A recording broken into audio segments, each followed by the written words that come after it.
Guys, I saw this story. I saw this little video clip and I had to make a video about it because I'm so excited and I essentially treat this as fact. What's up, everybody? Welcome back to another video from the 10-7 MMA channel. The reason why I say this and all the official journalists and whatnot out there, if you guys don't want to report on this because this is still a bit speculative, that's fine.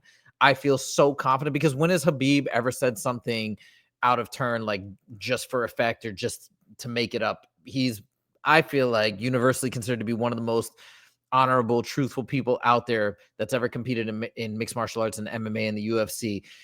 And he just said it at this interview. Now, I tried to find the original clip of the entire interview, just in case there was any context we were missing. I'm still unable to find that, but I'm going to show you this clip from MMA World where it shows Khabib talking about this fight between JDM and Islam. We all assumed it was happening. Dana White essentially confirmed that it was happening. People have been basically saying for sure it was going to happen. And I think the speculation was that it was going to go down in November at MSG, but we didn't really know. And it's just so cool that we finally have some confirmation from Khabib himself.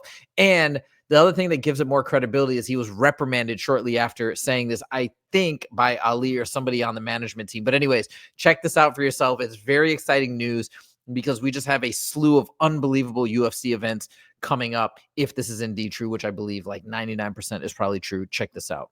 I think here in New York. He says right here in New York, I assume talking about Islam versus JDM, but then he talks a little bit more. Check it out. Ali, brother, they promised us.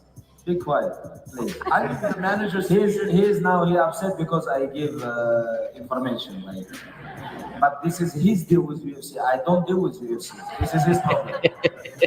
But we have deal with them. He's gonna fight in Madison Square Garden, and they say yes. So I'm wondering why he said that, because obviously Khabib still has a good relationship with the UFC. Maybe he just slipped up and then he was trying to make light of it. I don't know. But you hear Ali yelling in the background. Hold on. Well, let me play that one more time. We'll see if we can hear what Ali is saying exactly. One second. Ali, brother, wait. Hold on. Let me try one more time. Ali, brother. I can't make out what he's saying, but you can hear him, I think, yelling and probably telling him not to say anything. The thing is, you could jeopardize the fight. Khabib is so smart. It's probably to such a small extent that he knows he can say it without any repercussions, I suppose. But anyways, I'm going to take him at his word. I highly doubt anything's going to change. I think people expected this to be the fight for MSG anyways. And since they were trying to tee up John Jones versus Tom Aspinall originally at the MSG card, I think the reason why they want this for the main event for MSG is so that even though it was never confirmed or whatnot, but now they have an incredible banger of a fight. In many ways, a bigger fight. In a lot of ways, maybe not bigger fight, but fine. It's like almost equally as big. This is a huge fight to see if Islam can indeed hang at the welterweight division and get double champ status, something that Khabib never got. So they need something big for this card because of those rumors, in my opinion, and that's why they're doing it. So I feel really confident that this is 100% going down. Now, just for fun, we're going to take a look at what we have in store for the next numbered UFC events, just so we can all get excited together. And for all you folks who are talking smack constantly about the UFC, you're saying it sucks, or saying the fight cards are terrible. Number one, there's no point in being a pessimist, in my opinion, unless you got something constructive you can add to the conversation, or maybe sway some people and get a movement going. Okay, fine. So if you can't do that, why not try and be a little bit positive and look on the bright side, right, of what the UFC is presenting us as an entertainment company and the fights that they're making. Now, we can take a look. We know we're going to talk a lot about UFC 319, but oh my God, this to me is the most exciting fight of the year, period. And I can't wait for this main event. This co-main is pretty dope too. I like this fight as well. We've got Jared Cannonier versus Michael Venom Page for this other fight, which is cool. Really cool, actually. I think I'm leaning towards Michael Venom Page, but I'm excited about this fight. And then we got Kai Asakura coming back for his first fight since his last failed title shot attempt. UFC 319 is looking pretty sweet.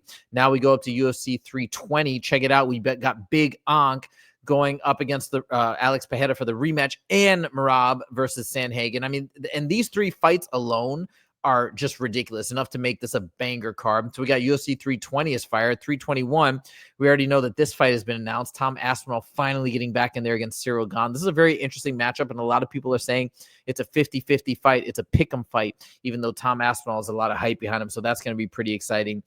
I always love seeing Rakic fight. This is a cool co-main as well. The winner of this might be the next up for title contention. So we got some really cool stuff. Now, that's just thinking about the main events, 319, 320, 321, all sick main events. And then we got 322 in New York at MSG with Islam versus JDM, double champ status. I mean, think about the legacy and the stakes. I often say that what makes fights great, on top of just being competitive and being a rock'em sock'em affair, kind of like a la Max Holloway, Justin Gaethje, but what really makes a big difference are the underlying stakes, also the rivalry, the beef, whatnot. But so many of these fights have massive stakes on the line. If you're not excited, by the way, for Tom Aspinall versus Cyril Gane, think about it like this. If Cyril Gane wins, it's going to be insanity. Tom Aspinall, is very important that he wins this fight, because all of the stuff that he has talked about, John Jones and all these things, and all of the John Jones haters, man, if Cyril Gane wins, John Jones is going to come out and have a massive celebration. It's going to be crazy. So there's actually a lot of stakes on the line here. Obviously, this is Alex Pereira's, might be his last chance, given his age and everything, to come back and get the light heavyweight strap. So that's a big fight.